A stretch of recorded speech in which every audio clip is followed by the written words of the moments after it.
Il est 9h30 sur Europe 1. Très bon début de semaine. Voici le journal des médias de Guillaume Janton. Bonjour, à la une ce matin, une information exclusive. Le chef Jean Imbert rejoint France 2 pour animer qui sera le prochain grand pâtissier. Nicolas Bedos de retour à la présentation des Molières et une nouvelle plainte déposée contre Jean-Marc Morandini.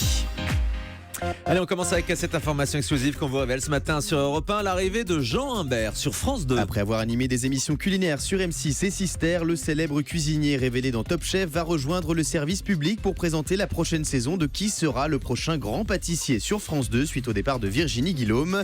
Selon nos informations exclusives, le tournage de cette nouvelle édition du concours de pâtisserie avec Jean Imbert a démarré il y a quelques jours pour une diffusion dans les prochaines semaines sur France 2. Nicolas Bedos rempile à la présentation des Molières. Acteur, réalisateur et auteur, Nicolas Bedos est aussi présentateur à ses heures perdues. Selon Télé Loisirs, il présentera pour la 3e fois les Molières, cérémonie récompensant le meilleur du théâtre français le 29 mai prochain en deuxième partie de soirée sur France 2. Lors des éditions 2014 et 2015 des Molières, Nicolas Bedos avait réalisé de bonnes audiences au-dessus du million de téléspectateurs. L'année dernière, il avait laissé sa place à Alex Lutz, alias Catherine de Catherine et Liliane. Qui avait été très bon aussi. François Berléand, bientôt à l'affiche d'une mini-série sur TF1. Une fiction baptisée Les Chamois, l'histoire de plusieurs couples à la montagne. Selon Le Parisien, les comédiens François Berléand et Isabelle Gélinas s'apprêtent à partir début avril direction la Haute-Savoie pour tourner cette nouvelle mini-série diffusée prochainement sur La Une. La réalisation a été confiée à Philippe Lefebvre. Côté casting, on retrouvera également Julie Depardieu. Une nouvelle plainte déposée contre Jean-Marc Morandini. Nouveau rebondissement dans l'affaire des castings de la web-série produite par Jean-Marc Morandini. Le 18 janvier dernier, la plainte de 2 comédiens pour harcèlement sexuel et travail dissimulé avait été classée sans suite. Mais selon Le Parisien, les plaignants ne désarment pas. Une nouvelle plainte pour les mêmes motifs avec constitution de partie civile a été déposée jeudi dernier auprès du doyen des juges d'instruction de Paris. Fin janvier, une plainte similaire avait déjà été déposée par l'avocat de 3 autres plaignants. Bertrand Chameroy de retour dans Touche pas à mon poste ce soir. Un an après l'annonce surprise de son départ du talk show à succès de C8, Bertrand Chameroy sera l'invité de Touche pas à mon poste ce soir à partir de 19h10, comme l'a annoncé Cyril Hanouna sur son compte Twitter.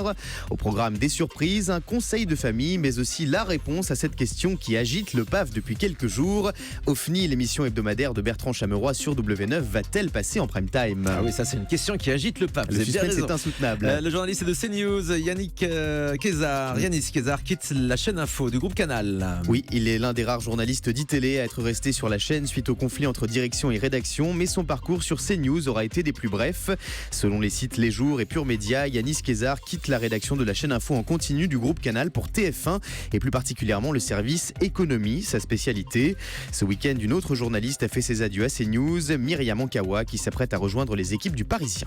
Et puis Natacha Polony lance son propre média en ligne. La radio, la télévision, la presse écrite et maintenant Internet. Natacha Polony lance aujourd'hui sur la toile Orwell.tv, une web télé d'information payante mais accessible gratuitement jusqu'au 26 mars, dont le titre est une référence à George Orwell, l'auteur du best-seller 1984 qui dénonce les régimes totalitaires. En cliquant sur les différentes pages, on trouve des vidéos et des articles pour analyser en toute indépendance les enjeux qui déterminent aujourd'hui les grands choix politiques, géopolitiques, économiques et qui passent sous les écrans radars de l'actualité. Des contenus réalisés par 8 journalistes et Natacha Polony qu'on retrouve également tous les matins dans la matinale d'Europe 1 pour la revue de presse. Et on termine avec le chiffre du jour. 35 238, c'est le nombre de journalistes français titulaires de la carte de presse fin 2016, soit 690 de moins qu'en 2015. Une baisse qui s'explique entre autres par les plans de départ dans plusieurs médias, mais aussi par la montée en puissance des rédactions web.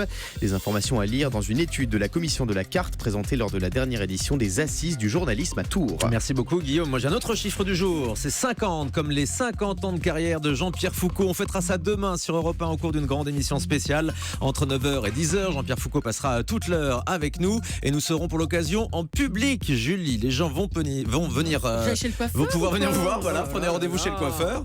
Et nous serons donc avec Jean-Pierre Foucault, le public, pour vous inscrire si vous voulez venir assister à l'émission. 3921 maintenant, le standard d'Europe 1 ou notre page Facebook. Vous laissez un petit message sur la page du Grand Direct des médias et on se retrouve dans un instant avec vos messages sur le télérépondeur. À tout de suite.